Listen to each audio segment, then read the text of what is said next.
So first of all, your office, does it have a representation in Hargeisa, or you only deal with Somali Federal?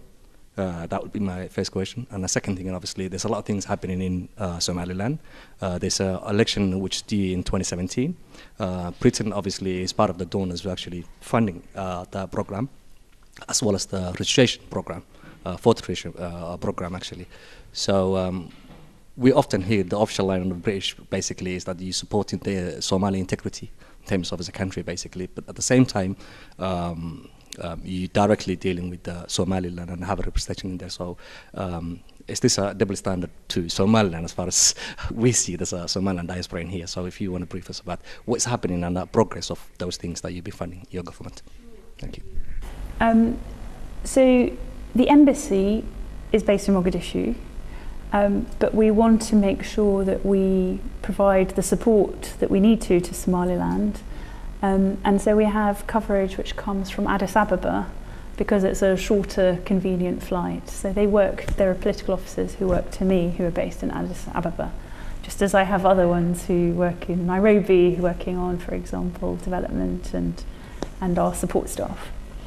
And in terms of Somaliland, I think we will always have a really special relationship with Somaliland, and that's why it's so important to be present. And the UK, along with the EU and Denmark, has funded the voter registration process there, which is one of the most modern and advanced in the world with iris recognition system.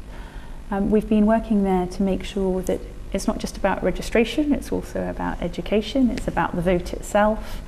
And we've also been working on a range of other issues in Somaliland, for example, on the recent droughts, and then on wider support to the government there, making sure that they have health support, education support, security as well with the Coast Guard. So it's right across the piece. It's a very rich relationship, just as it is with the federal government as well in Mogadishu.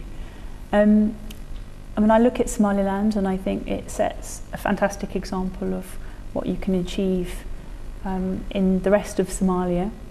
And I think that's something which is laudable and that we should be holding up as a real example. In terms of the UK and recognition, because I think that's what you're really asking, I think our position is really well known. So we need to follow what the AU says. If we said we recognise Somaliland, it wouldn't mean anything. It has to be part of a proper deal. And I know that there are talks continuing between Hargeisa and Mogadishu at the moment, which we follow very closely indeed.